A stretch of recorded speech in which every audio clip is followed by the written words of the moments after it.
Polarisation यहाँ पर दिखेगा नहीं दिखेगा, मुद्दे क्या होंगे, इस पर फोकस करेंगे अमित।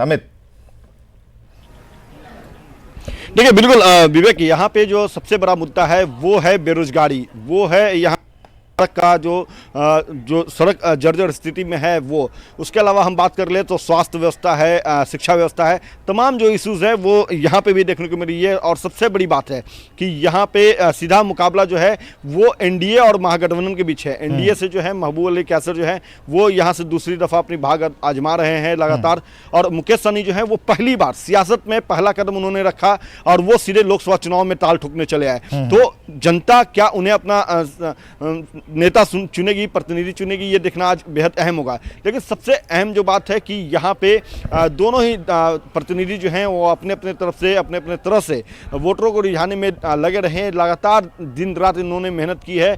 कल जब हमारी बात हुई थी मुकेश सहनी से फ़ोन पे, तो उन्होंने कहा कि निश्चित तौर पे जनता हमें अपना प्रतिनिधित्व करने का मौका देगी, चूँकि मैंने अब तक जनता के दर्द को महसूस किया है, उन्हें दूर करने का काम हम करेंगे। वहीं पे महबूब अली कैसर का कहना था कि वो पहले भी प्रतिनिधित्व यहाँ पे कर रहे हैं और जनता उनके कामों से संतुष्ट है। हालांकि जनता से जब हमने बात किया, यहाँ के वोटरों से बात किया, तो वोटरों का कहना था कि महबूब अली कैसर जो है वो हवाई नेता है, वो चुनाव जीत करके गए, फिर वो आए नहीं, फिर वोट मांगने आए। तो ऐसे में कहीं ना कहीं वोटरों में थोड़ी नाराजगी देखने को मिली।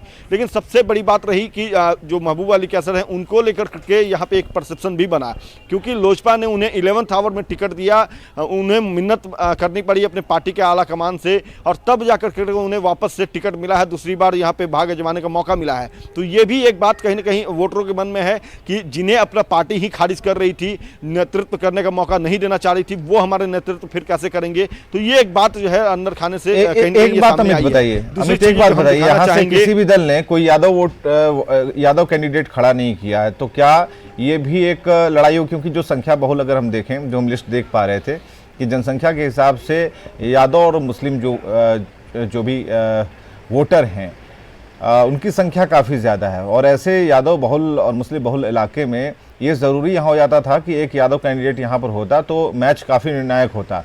वैसी स्थिति में महबूब अली कैसर, जो आप बता रहे हैं कि उनका पिछला रिकॉर्ड है कि काफ़ी दिनों से वो पॉलिटिक्स कर रहे हैं, लेकिन मुकेश सहनी उनके सामने नए हैं, लेकिन जो ग्राउंड रिपोर्ट आप बता पाएंगे अच्छे तरीके से, जो कद है वो काफ़ी बड़ा नज़र आ रहा है मुकेश सहनी का। देखिए निश्चित तौर पे मुकेश सहनी कहते हैं कि भले ही बैट्समैन पहली बार पिच पे आया हो, लेकिन अगर उसका हौसला मजबूत होता है, वो बैटिंग करने का जो है फ्रंट फुट पे जाकर के बैटिंग करने में दिलचस्पी रखता है और मद्दा रखता है, तो निश्चित तौर पे कहीं ना कहीं सामने वाला जो बॉलर होता है उन्हें थोड़ी असहजता होती है।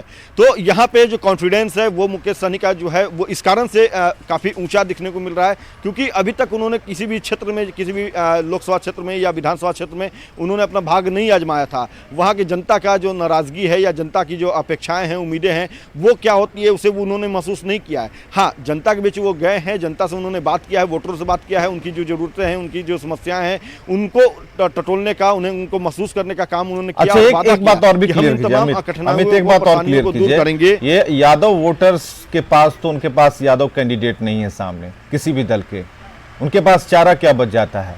पुराने वाले के साथ जाएंगे या मन इस बार एक्सपेरिमेंट करने की कोशिश करेंगे?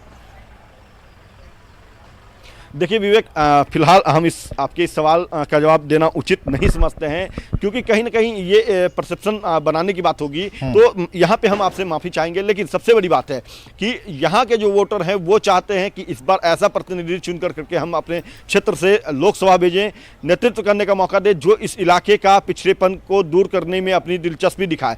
यहाँ पे सबसे बड़ा जो समस्या है वो पलायन का है। 35% जो लोग हैं वो यहाँ से पलायन किए हैं, क्योंकि यहाँ पे रोजगार नहीं है, यहाँ सड़क की स्थिति जर्जर है, यहाँ पे स्वास्थ्य की व्यवस्था अच्छी नहीं है, यहाँ पे शिक्षा की व्यवस्था अच्छी नहीं है। तो ये तमाम जो इश्यूज हैं वो यहाँ पे हावी है। यहाँ जात पात का समीकरण भले ही बनता है और उसको देखते हुए लोग वोट करते भी हैं, लेकिन इस बार जो है लोगों का मिजाज, वोटरों का मिजाज जो है वो सीधे विकास की ओर चला है, और लोग कह रहे हैं कि जो विकास करेगा, जो विकास करने में रुचि दिखाएगा और जिसकी बातों से हम सहमत हुए हैं, हमें लगता है कि निश्चित तौर पर ये हमारे क्षेत्र का विकास कर सकता है, उसको हम अपने वोट देंगे, उसको हम अपना प्रतिनिधि चुनेंगे। तो यहाँ पे थोड़ी देर में विवेक जो है वो ठीक वोटिंग है, शुरू भी हो ठीक जाएगी। है, आप देख सकते हैं यहाँ ठीक है पे अमित, अधिकारियों का आने का अभी सिलसिला वक्त शुरू है है। अभी। अब पहला वोटर जो है हाँ। विवेक, पहला वोटर जो है वो यहाँ आ चुके हैं। आकर करके ये लोग अपनी बारी का इंतजार कर रहे हैं, तो हम इनसे ही बात कर लेते हैं क्योंकि सबसे जागरूक है।